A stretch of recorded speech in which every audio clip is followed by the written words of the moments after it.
Hey, listen up. We got another episode of Wise Kracks, featuring the crack man himself, Bill Krackomberger, and our co-host, John Orlando, straight from Las Vegas. Wise Kracks is your ticket inside the world of sports betting, with tips, picks, special guests, and more.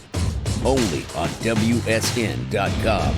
Hello, everybody. Welcome back to another episode of Wise Kracks. I am John Orlando, and we got a lot to talk about today, and we're going to talk about all of it with our man of the hour, Mr. Bill Krackomberger. What's going on, Crack? Good, John. All's going good, and we got a really big show on tap for today, and like always, and it's amazing, John. Between you and I, we get some unbelievable guys. I almost want to challenge every show to come up with the guests we have every week on a podcast. That's for sure. Yeah, you crushed it today, and you already got next week's lined up too. Another big heavy hitter. So you're on fire. We are on, and Crack Wins is on fire, and we'll talk about that a little later as well. Awesome. But I wanted to know if you saw the latest headlines today in the sports world. It's a big deal to me. I'm going to pull it up on my phone.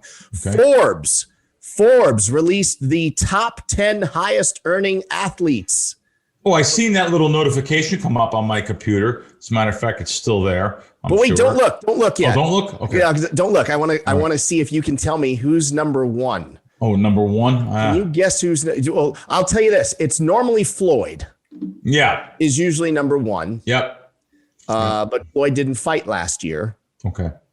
So those are the only hints I'll give you. Can you tell me now, who do you think is number one on the Forbes highest earning list for an athlete? I actually wouldn't know who to think. I mean, I would think like the biggest baseball contract, but I'm sure it's NBA.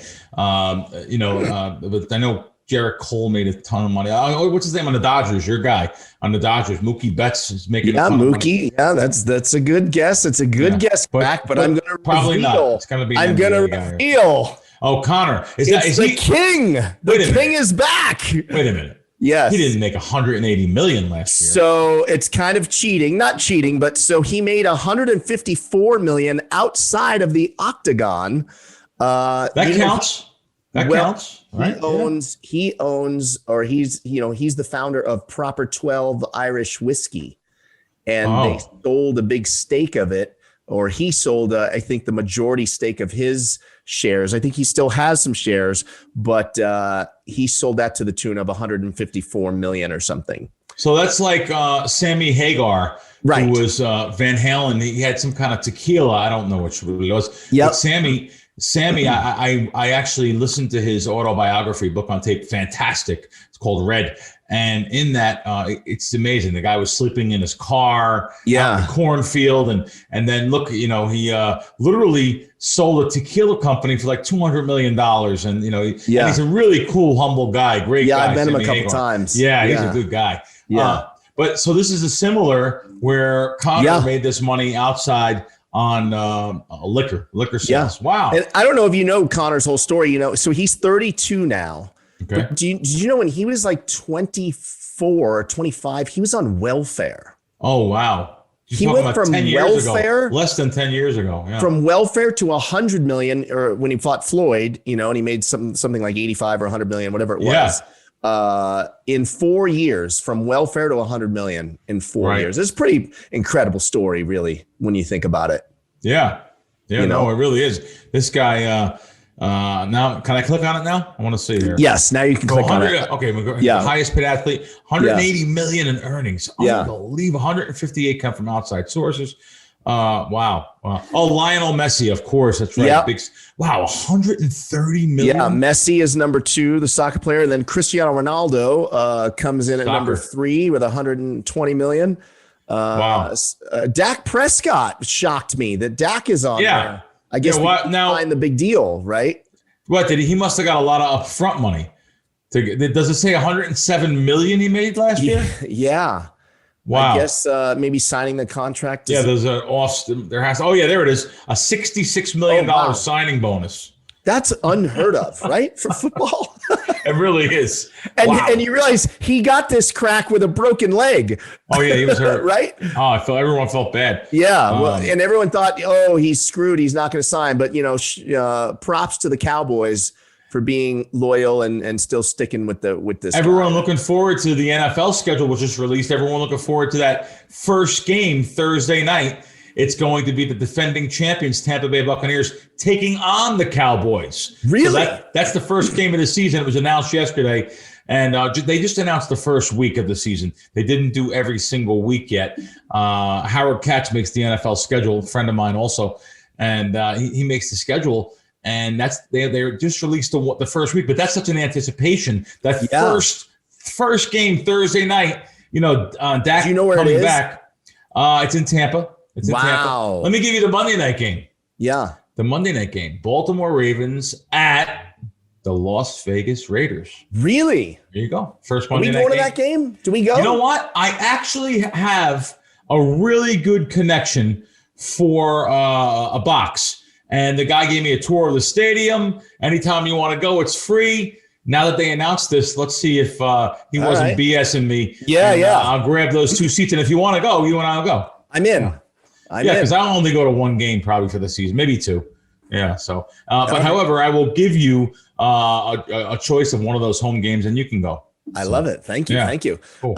Number 5 is LeBron James, $96 million. That's not a shocker, right? I've never heard of number 6, but I'm not a big soccer fan. Have you heard of?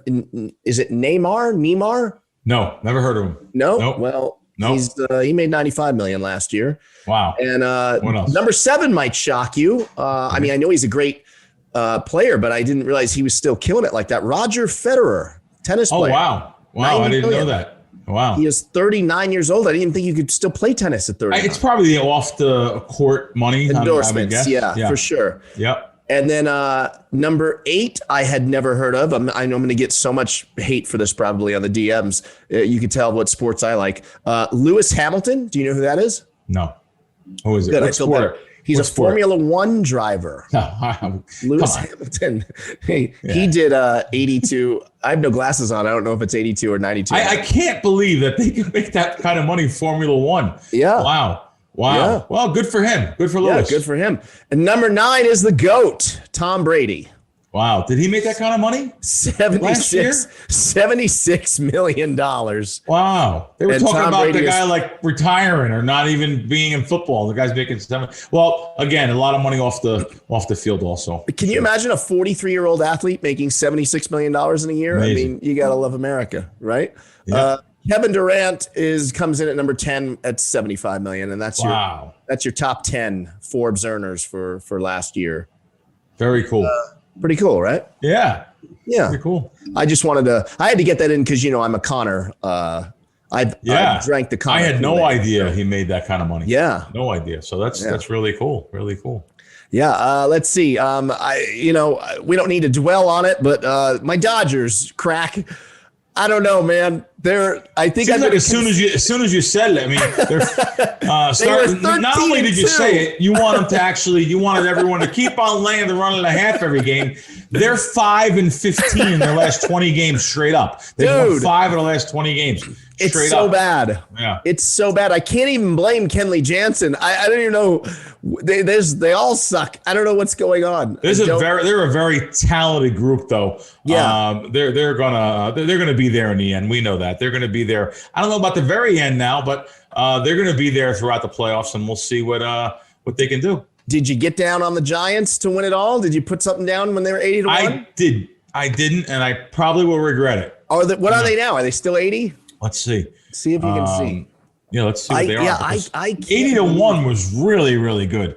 And, they've had to have dropped. They'll still be really high though. They'll still be pretty high though. I can guarantee it here. So let's check that out. I'm getting nothing but just hate from all my. I have so many friends that are Giants fans. I don't understand that. Oh, really? Wow. Friends that grew up in LA that are Giants fans. It doesn't make any sense. Yankees Raiders. 6.5 to 1. Let's see who else we got here. That's down the list of teams that were talked about pre start of the season. Indians 35 to 1. I know someone who actually likes the Royals. So Astros 18 to 1. Royals are 60 to 1. They have a good young team. Braves 15 to 1. The Mets, who were touted as a great team early in the season, every year, they're 15 to 1 now. The Phillies 30 to 1. By the way, the Phillies were 75 to 1. I have seen. So let's go on to the Dodgers are now plus 310. I took them at plus 350, but they're going. Wait, you got them at plus 350, and they've done nothing but lose more games since then. I got them at plus 350 when they were literally like 13-3, which was I could have scalped the line and laid 300 at Circa, because Circa you can go yes and no. Let's see what else. The Giants are now 40-1, which is still, yeah, it's still respectable. But I can't bet something now at 40-1 when I could have got 80-1. It's a mental thing. Really? Yeah, it's just if I didn't get the best of the line back then, and it's wrong, by the way, it's absolutely wrong. I know someone that took Tampa Bay at 50-1, and then he took them again at 25-1, and he got the money with the Buccaneers. So, wow, all right. Yeah, so that's the Dodgers. Let's get off that real quick. Yeah, let's get off of that. Let's talk about there's a big fight in the boxing world last Saturday. Canelo stepped into the ring. Yep. And did what he always does, which is win. And I'm sure you cashed in on that in some capacity. No, I didn't. Huh? I didn't. No? I actually had the over. Oh, no. Over 10.5, which seems like it was going to be cruising along there. It looked like I liked my position. I really did. Going into the 4th, 5th, 6th round, I liked my decision. And unfortunately, though, let's just say what it is. Billy Joe Saunders, who was 30-0, it's almost these fights that these guys have are almost built up fake fights. We talked about it before air, and you brought that up, so you get credit for that. But you're absolutely right. This guy, once fighters taste their own blood sometimes, and he didn't even do that. He got hit on the eye. But once they taste their own blood or know, because they know they have blood, or they know it's coming down their face, or something is cut open because they use that metal. There's a name for it. I just don't know. It's like a metal press. The end swell. That's right. And once they see that, they feel it on their face. It's almost like, oh my God. They panic. Yeah. The guy would not get out of the chair. No, I honestly couldn't believe it. He didn't get back up for the next round. Yeah. No mas. When one of the announcers, the guy that scores the fights there, had to fight like a draw, it's really hard to believe. Now, on all the 3 scorecards, Canelo was ahead by 2 rounds. But yeah, it was. I thought I had a really good bet and lost my money. So it happens. Yeah. It happens. I really don't bet a lot on fights. Try to stay away from, because so many things can happen. Headbutts, things like that. You guys lose your heart. I mean, there's not a lot of short things in boxing like there was when Mayweather was champion, and he was the smartest strategic fighter. He would pick the best fights for himself, and that's why he's undefeated. And you would have been undefeated in the 25 or so fights you could have bet on with him involved. Yeah. It's crazy that a fighter could be 30-0 and you've never heard of him. Right? Yeah, I heard of him though. You had? I'd never heard of him. Yeah, I actually heard of him. But you follow, you keep up with. I do, and we talked off air a little bit. We can continue our conversation now.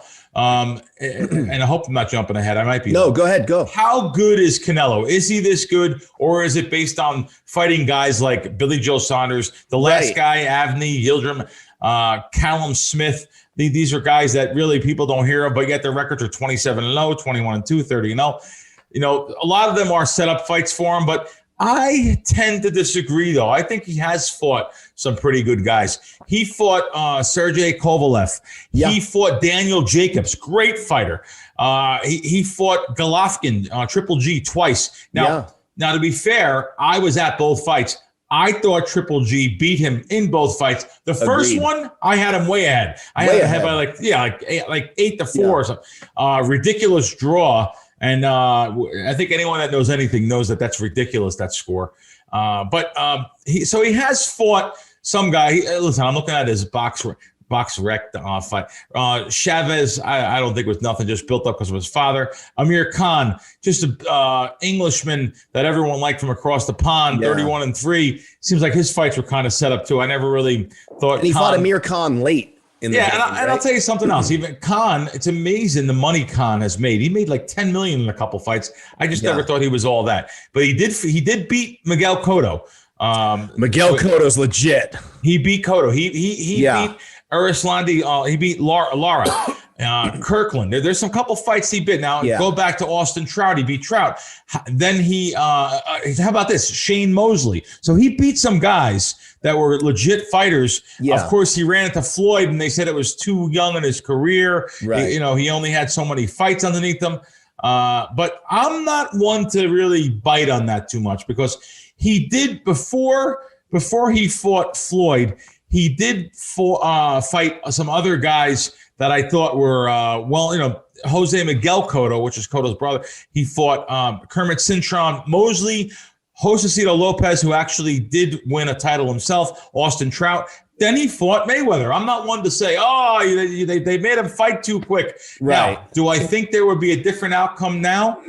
I think there was more of an intimidation factor there, too, with him. I think maybe he was even a little bit intimidated. I was at that fight also. Really? And, I was at that fight with Floyd, and I was at that fight with Floyd and Alvarez.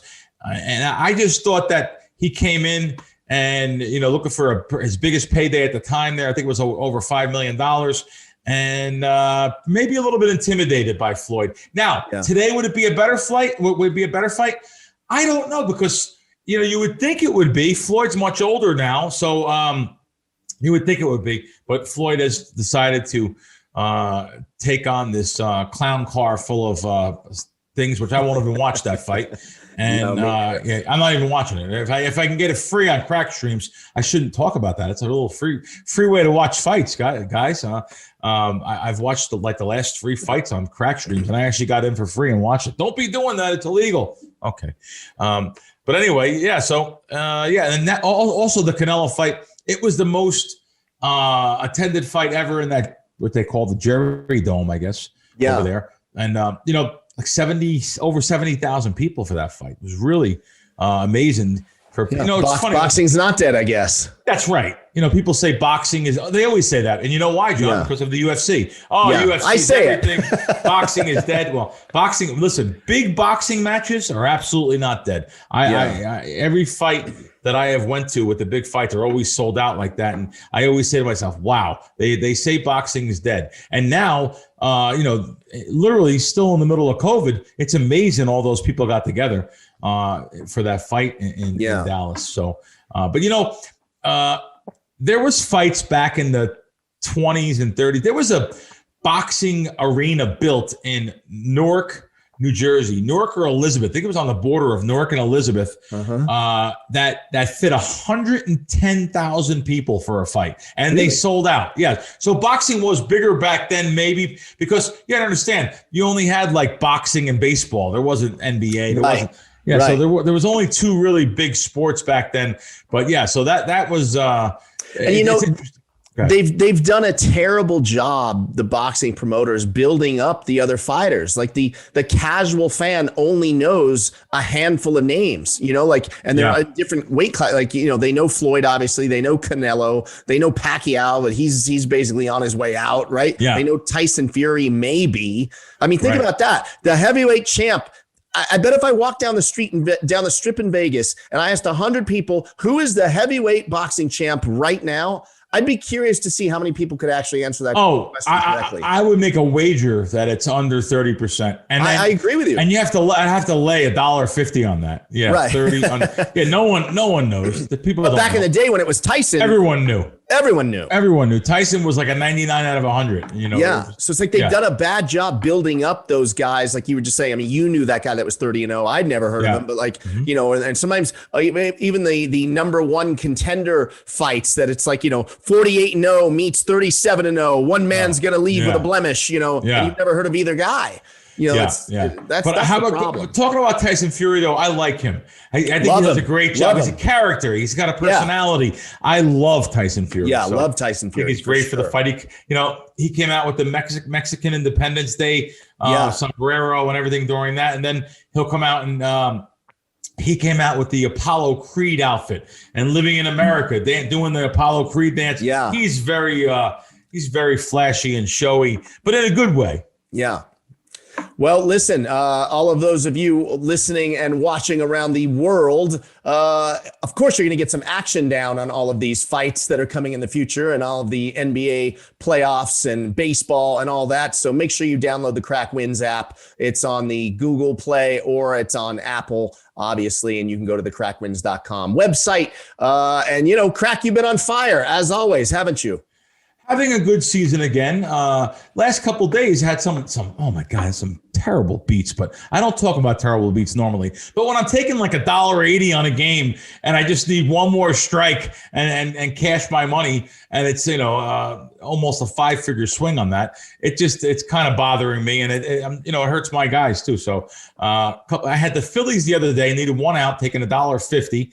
Yesterday I had the Cubs in the first 5, taking $1.80 and needed one more strike. It's just both games. I didn't even push both games. I lost both games. Oh man. So, but anyway, things are good though. Our golf's great. Baseball's always great.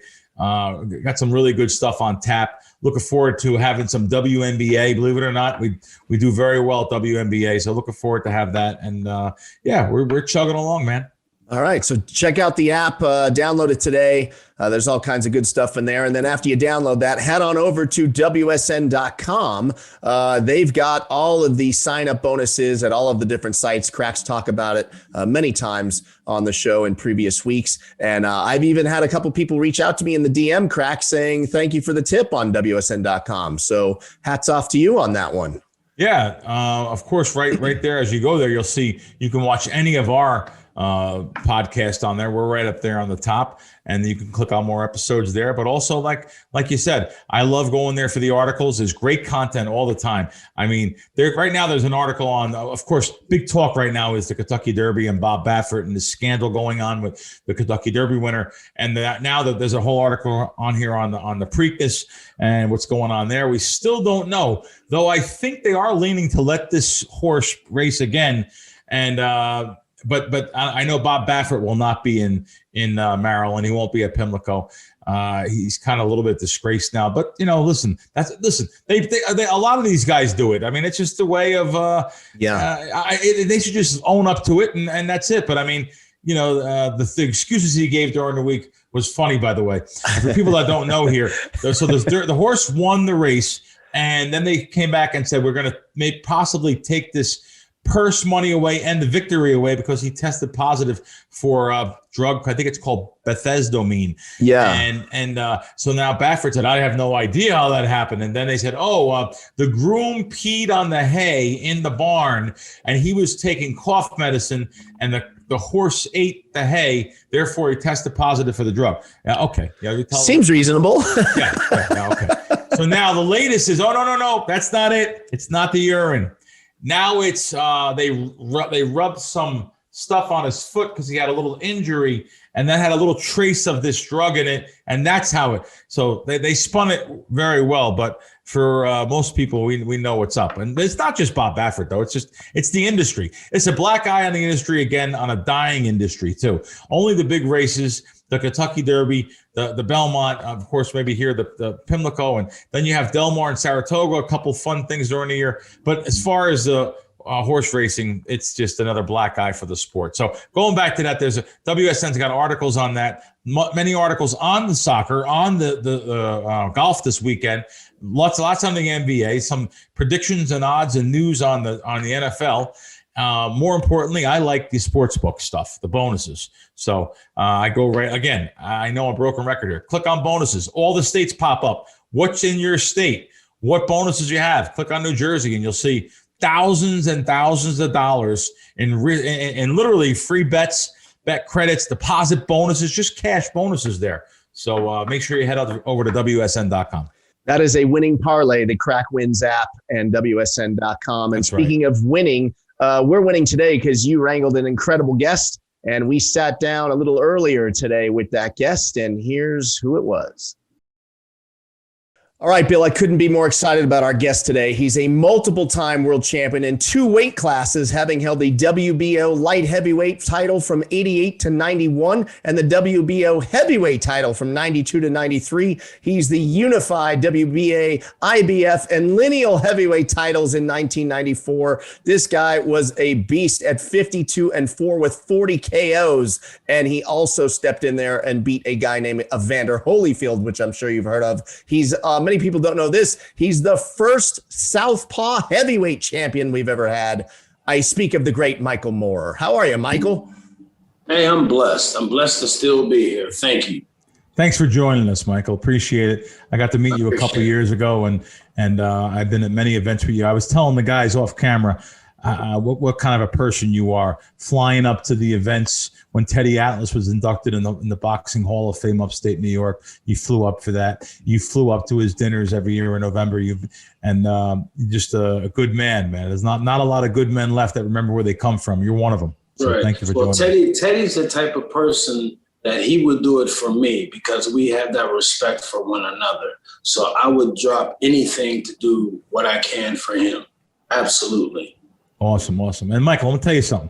You look great, my man. You look as young as ever. I swear to you, you look like you can get in the ring right now like you did 30 years ago. I'm just telling you. So straight up, I'm 209. Oh, really? Okay. Oh, yeah.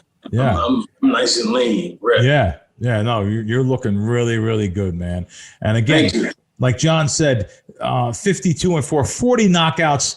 These guys back then, they were just a different quality of fighter than the guys today. Now, I'm not taking nothing away from our heavyweights now or anything, but it just seems like back when you were fighting, I was really into the heavyweights. You know, my wife and I were dating at the time. We actually watched you fight on we went to our local place. They had like the closed circuit or whatever it may be. I just remember that, and I remember every single big fight I go watch. It's just not today. I just don't do that. I'm not into it no more. Though we do have like Tyson Fury. I kind of think he's a character and brings some stuff to the stage, but I don't know about the whole division compared to back when you were fighting. What do you think about today's heavyweights compared to when you were fighting, or even before you were fighting, maybe the Larry Holmes era, or even Muhammad Ali? What do you think about today's? Why isn't it the appeal is just not there like it was back when you were fighting? I can't answer that. I have an opinion, right? And I'm just speaking from what I know and what I think of. My stuff is not actual facts. Sure. The heavyweights today are more international heavyweights, and it's been that way since the mid 90s, I believe. So back when I was a heavyweight, and maybe before me, there were more Americans That's a great point. that were heavyweight champions that resonated with the American people. You know, being that, excuse me, sure, being that the heavyweight division is so mixed up with American, there's a lot of different nationalities up there now. And back in the day, it used to just be mostly all American. So very good point. There's really not fixation on boxing in the heavyweight division anymore. Yeah, how long were the Klitschko's like? You're right. They were the big guys and stuff. You're absolutely right. The American heavyweights are just not there like they were years ago. I never thought of that. You, John? That's exactly a great point that Michael brought up. I think he's spot on, and I don't know why we didn't think of that when we were talking about this earlier today, but that's why we needed the champ to come in and get it straight. That's right. Let me ask you this, champ. What do you make of these guys like Jake Paul walking around saying he's now a pro boxer, and Logan Paul's going to fight Mayweather? Is this good for the sport, bad for the sport? What's your stance on that? I have nothing to say about it, derogatory, but my opinion, if he can go out there and make money by doing what he does, good for him. And the people that want to watch him and they pay for it and they go out and see him and spend money for it, good for him. I'm not one of them. Cool. No, it's and they are making a lot of money. You're talking, we're talking $100 million each. I heard this next fight could be. That's smart, right? Get the money. Well, why would someone criticize somebody making $100 million because they can't do it? That's jealousy. These guys found what they can do, and they're making money big time. Good for them. It's just that I'm not a fan of that.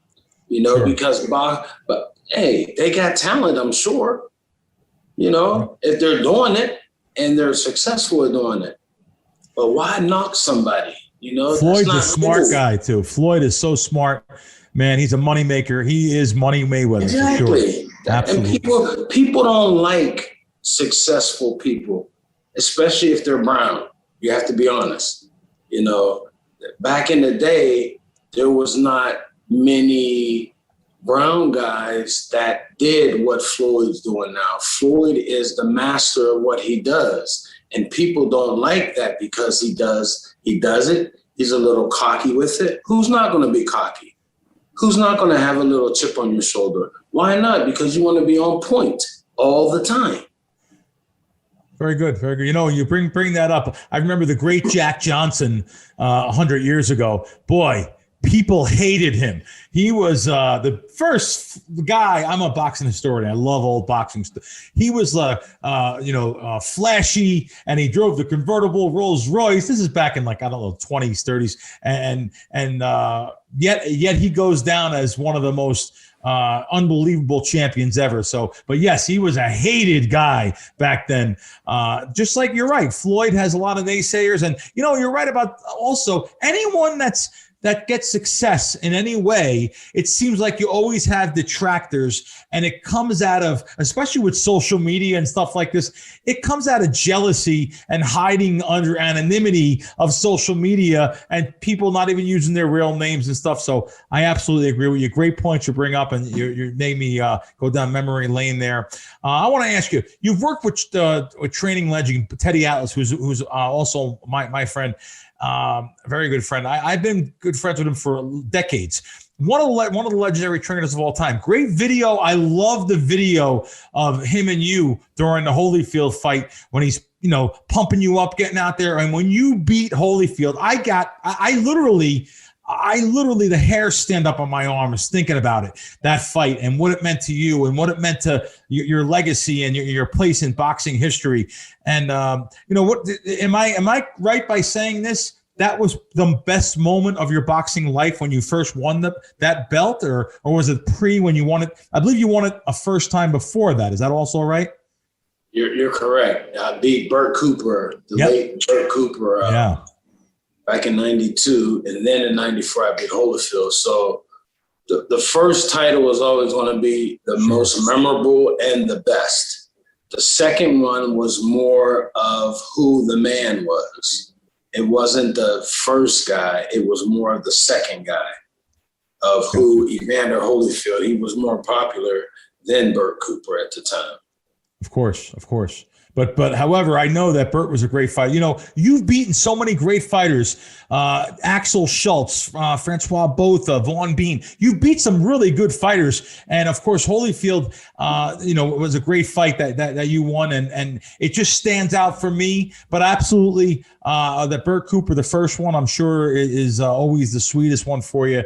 And, again, you've won actually, I think, John mentioned before, WBO light heavyweight, WBO heavyweight, but then the unified WBA, IBF, and lineal heavyweight, and also the IBF heavyweight title again, 96 to 97. So you really have a storied, accomplished career. That's fantastic. John, you have a question? Yeah, I mean, just to your point, it goes back to, like he said, maybe it is the difference of the European fighters opposed to more of the names we learn and know here. But it feels like the road to become the champ when he fought was way tougher than it is now. Would you agree with that, Michael, or no? No, not necessarily. I think the road was more noticeable. Okay. Than what it is today. That's all. Yeah. Yeah, because I feel like you fought everyone we heard of, like back then. Like we knew those guys, most of them. Where now it's like they just seem to appear. You just know it's Tyson Fury against a new guy or Deontay versus a new guy, right? But what John's saying, we talked about off air before you came on about the Canelo fight this past weekend. And, a lot of people don't know who Billy Joe Saunders was. I'm a boxing fan, so I knew he was, but most people don't, even though he's 30-0. And you say, wow, what did this guy get built up to be a 30-0 fighter? And what do you think about Canelo? Do you think that he has reached legendary status yet? Or what do you think? Is this something that he still has to prove? Now, of course, he fought some guys. I was telling John, he did fight some pretty good guys along the way here. Triple G fight. I was at both Triple G fights. I thought he won both of them, especially the first one. But what do you think about Canelo and his big $300 million contract that he received from DAZN?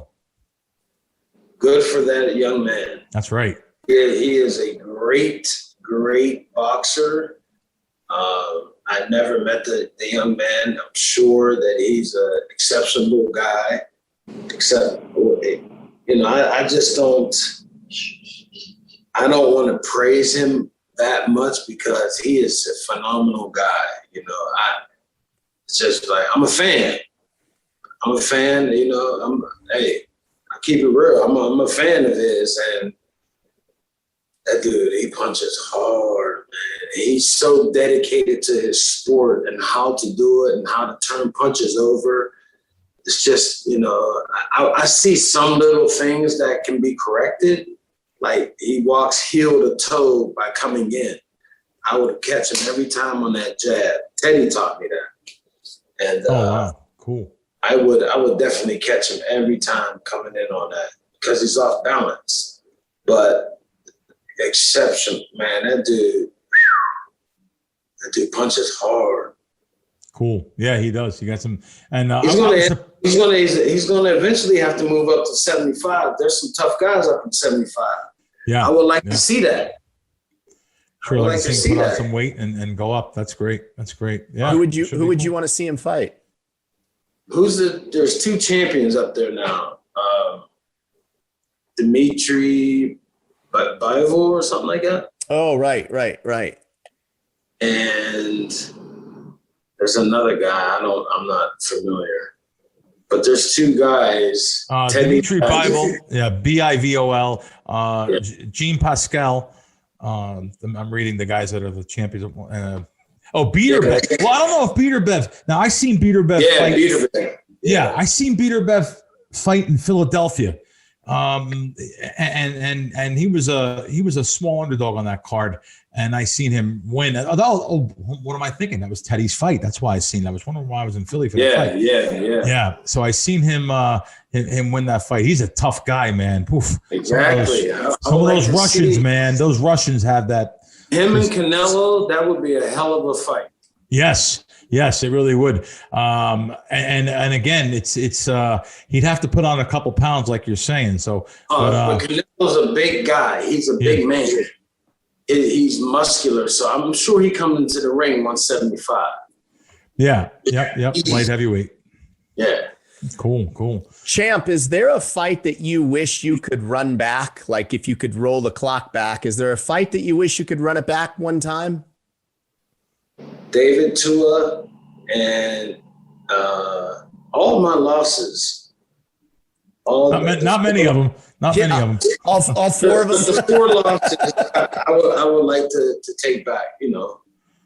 I probably didn't train right. I probably didn't. No, I'm sure I didn't train right. No, probably. I didn't train right, or I had other things on my mind. I took advantage, or whatever the case may be. But live and learn. Those are lessons we taught in life learning lessons.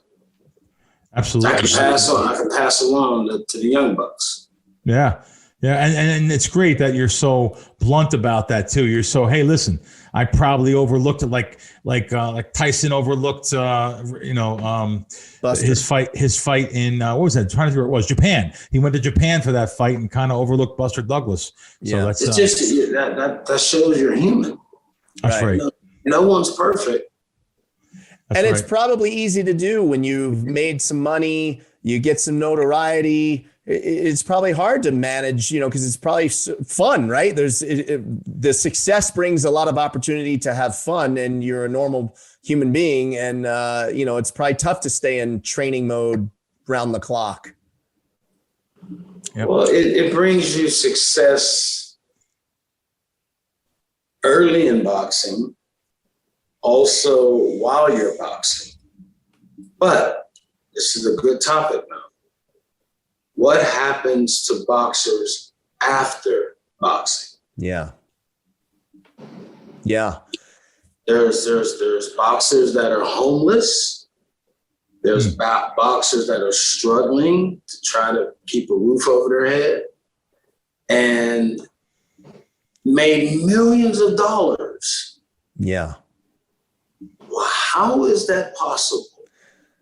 Yeah. I just don't understand. It's sad. I see now how it operates, and I don't know why that's allowed. There's so many things that I would change in boxing, and I'm not mad at boxing. It's just that most of the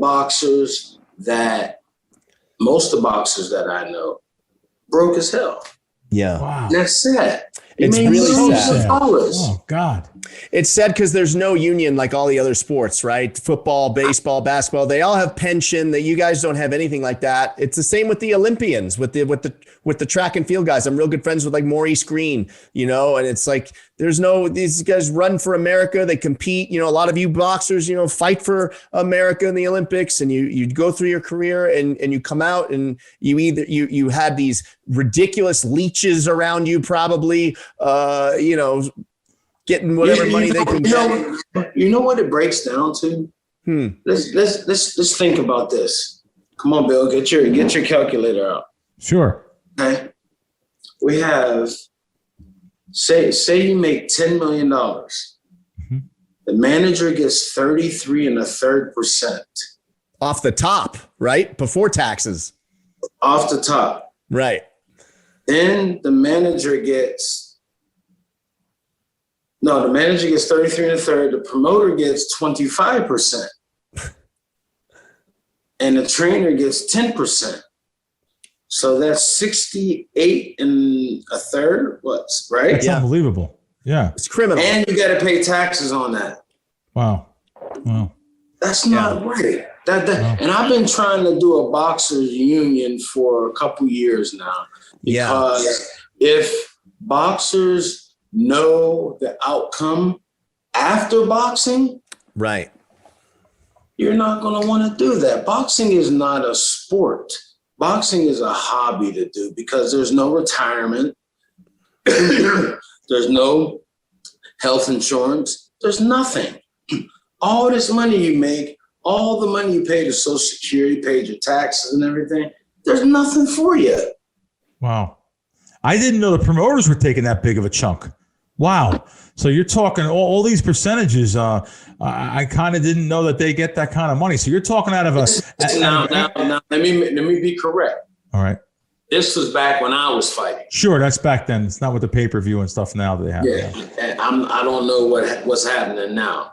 But. And even so, even if it has changed, it's changed because of guys like you that paved the way and showed the next generation of, hey, this needs to be. I hope that I can encourage somebody to take a stand to understand why do you have superstar? You know what it is, sort of, and I thought about this. It's like a slave master with the slaves, not a black and white thing. Mm-hmm. It's a slave master with the slaves, telling them to do what you want, how to do it, when to do it, and this is what you're going to get. You had a reward. So when I'm done with you, then you go on, do what you got to do, but I'm still going to be making the money. That's not the way life works like that, and so much money has been taken because they allowed you. If these boxers are making money, why don't they set up something where, that's going to help you save, invest, They don't do that shit. They want to make the money off of you, and that's it. Yeah. That's it. It's not fair when you have promoters that are worth $700 million like Bob Arum, and they're going off in the glory, and here you have guys like I seen Evander Holyfield talk about this on a great documentary of the money he made, and it shocked me. I didn't know he made that kind of money. Evander Holyfield was on a show recently. It has nothing. I had made $360 million or something. He said, I had no idea. I thought he made maybe $100 million. $360 million. Whoa. And where is it? That's just so wrong. It's terrible. Yeah. And I don't know who was back. Who was the promoter? I guess Don King was back then. Don King was his promoter, but we don't know what he did. So I don't know. Yeah, I don't know. I don't know if he's worth hundreds of millions. I don't know, but not like today's promoter. If one promoter is worth that much money, why wouldn't all the other promoters be worth that money? Yeah. In the end, they get all the money. That's and in boxing today, the ring, the attendants that take people up to the ring and the referee, they're more superstars than the boxer. They want to be seen and act like they're doing shit in the ring. I'm like, for real? You don't need all them people in the ring. You set the rules right. That's why you don't need, and boxing needs one commissioner. That's it. You don't need a commissioner in every state. You pick a region, you get a commissioner for that region, an assistant commissioner, while you have one commissioner that's going to oversee everything that have people work from. Okay? Cool. Then you have the people that's going to go out to go to the fights and make sure they follow the rules the right way. You know, you have all these other people, the advisors, the promoter, all these people making all this money, like, because they're the superstar. They're pawning you off on other people. That's not the right way to do it. Very interesting. And it's wrong. You know, boxers are broke. Yeah. I'm one of them. And you've made a lot of money in your career. I haven't Googled it, but you made I don't know how much I made, but broke. We struggle. Yeah. I'm not embarrassed to say that. Sure. The thing is, people think that because you box, you're rich. You got this and that. No, Floyd's the only one because he managed himself. Very smart. That's it. He managed himself. Like I believe Winky Ray did it. There's several boxers out there who managed themselves. They didn't get stipend by the other people that's taking advantage of everybody else. And I'm not saying it's everybody. But when it's back in my day, sure. Yeah. I don't know what goes on right now. Oh yeah, even more. People so say, "Oh, Michael, he hate boxing and he's mad at boxing." You know what? I watch shit, just like up at the Hall of Fame. Why would you charge astronomical amounts of money? I ain't even want to talk about that. No, but you're right, though, about the Hall of Fame, because Teddy was against that, too, for years. I know exactly where you're going with that. These guys that are making money off, it's 100% right. Hall of Fame should be a place where you go and the annals of history, you see what was going on. You see Michael Moore up there. I understand they have to raise some kind of money, but there should be donations or something from guys like these great promoters and these big money promoters. I'm with you on this. I'll go off on tangents on this, too. Trust me. Yeah. That's wrong. It is. That's wrong. I've been nominated for the Hall of Fame, but never made it twice, okay? Because I voiced my opinion. People don't like me talking shit. Right. I speak the truth. I just see it's not right. The thing is, I'm the first southpaw heavyweight champ. Thinking of that. Won the title on 3 different occasions. Yeah. Plus a light heavyweight with 9 title defense. I know what I've done. I don't have to have people come and spend money, which I get none of it. Right. To appreciate me. That I don't need all that. Yeah. And I'm not putting nobody down. The people up at the Hall of Fame are great and fantastic people. It's just, hey, what is that going to do for me? You give me a ring and a plaque? How about give me half of the money? Yeah, and it is a money making thing up there. It's not a non-profit thing for sure. And I agree with you there. It's just, I mean, I love that you speak blunt. You know, I love it. Me too. It's like Teddy. You just speak your mind, but it makes all things. You know what it is? People are not used to people speaking their mind. They're used to people telling lies and telling a story before you get to the truth, but they'll always try to cover it up. It's not about that. It's not about being cocky, rude, ignorant. It's not about that. It's about, I'm not a bullshitter. I shoot straight from the hip. If you don't like it, don't fuck with me then. I've been with you 3 or 4 times when that's the opposite of what, if anyone ever thinks that, you're so social, you take pictures with everyone, you meet everybody, you're nice to everybody. That's not Michael Moore. Michael Moore is when people are nice to me, I'm nice to them. You are. You know, there's going to be assholes out there. That's everywhere. Sure. You know, but you try to talk to them. That's it. You know, I know how to turn it on and turn it off. You know, my boxing days are over. If you don't already have a podcast, please start one. Yeah. I have been thinking about that, to be honest. Yeah. Yeah, it would be great because you're not a bad idea. You know what? You're right, John. John does a lot of different podcasts. John's got his own studio where he does a whole bunch of different kind of podcasts. So if he's recommending that, it must mean something. So that's a good idea. I thought about that. I've been talking to some people about it. Yeah, man, you would really be great because just the authenticity that you have.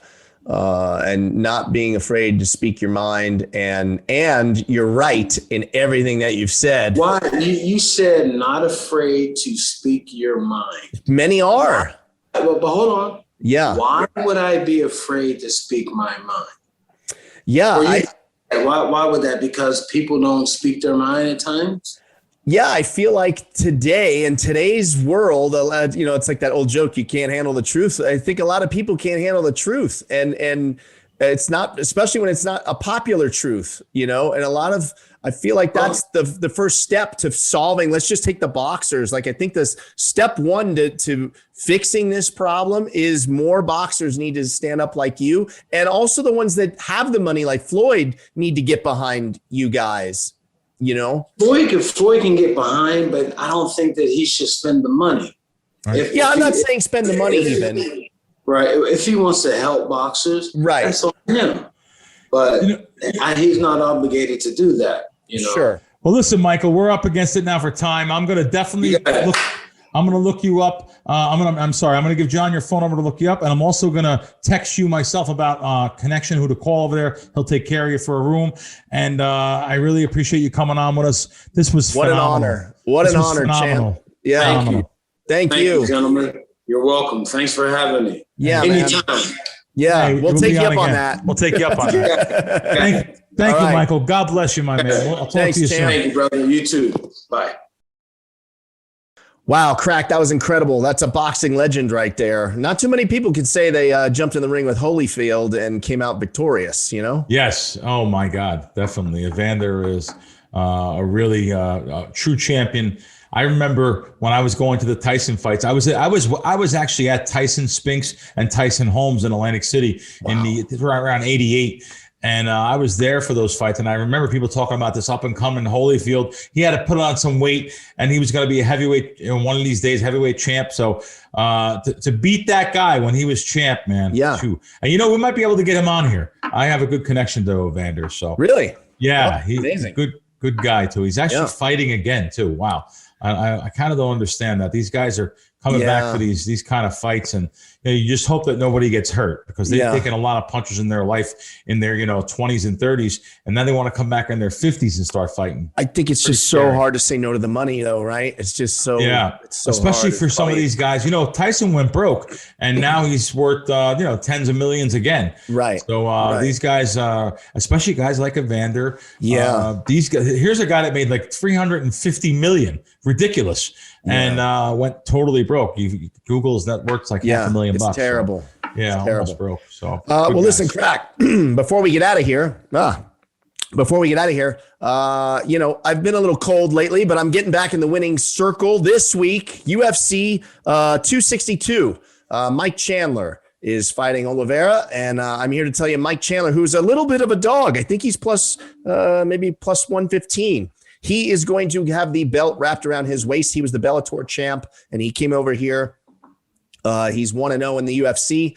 He beat Dan Hooker a couple months ago with an incredible just barrage of punches. So I've got Mike Chandler, and then a good friend of Mr. Jake Ellenberger is fighting Benny Dariush is fighting Tony Ferguson. Tony is a savage, but he's kind of been on the skids lately. So I'm going with the parlay of Dariush and Chandler. Book it, Crack. I'm not going to say bet the house, but that's my parlay. Cool. That's the main event too that night. The Chandler fight. So yeah, good luck there. All right. All right, man. As always, this was a fun time, and I will see you next week, and we will see all of you next week on Wise Kracks. Thanks for joining us.